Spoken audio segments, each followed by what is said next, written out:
Itong tatlong plywood na ito mga bossing, pagsasamahin ko to at pabibilugin ko po siya.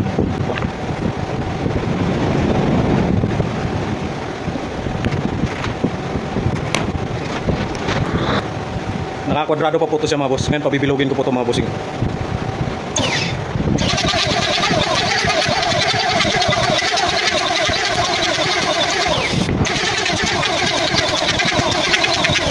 Nakakangalay din mga bossing. Mabigat po kasi yung planer. So yan po mga bossing. Sa kabilang side planer. Dito naman sa loob.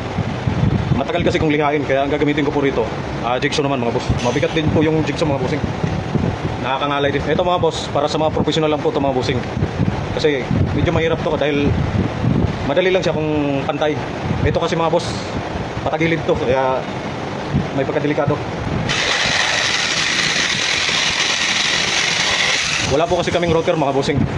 5 klase lang po yung mga gagamitan ko rito mga boss. Pwede naman po siya sa liha mga bossing, pero magastos siyempre. Pag makapal, magastos sa liha. Kaya chinaga ko na lang po sa jigsaw kahit na medyo masakit sa kamay. Mabigat kasi, nakakangalay talaga mga bossing. Siyempre pag mahal nyo yung trabaho nyo mga boss, gagawa talaga kayo ng paraan para magampanan nyo yung trabaho nyo. Medyo bilog na po mga bossing. Ngayon, gagrinderin ko na lang.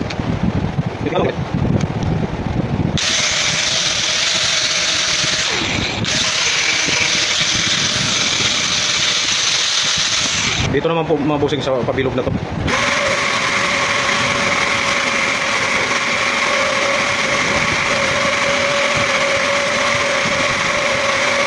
So napilitan ako gumawa ng DIY na ganito mga boss.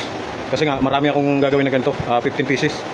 Isusok-sok ko na lang po yan sa PVC mga boss. So tabasan ko po siya ng konti dito mga boss para isalpak ko na lang po sa PVC.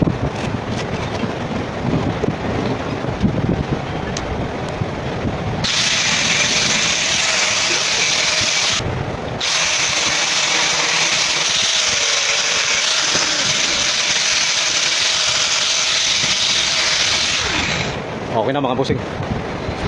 So yan na po mga bossing. Ganyan lang po yan mga boss. Ayusin ko na lang. Nalagyan ko ng pandikit, stick wheel na lang sa ilalim. Tapos pintura na po kasunod dito mga boss. Yan lang po mga bossing. Like, follow and share na lang po mga boss. Thank you very much po.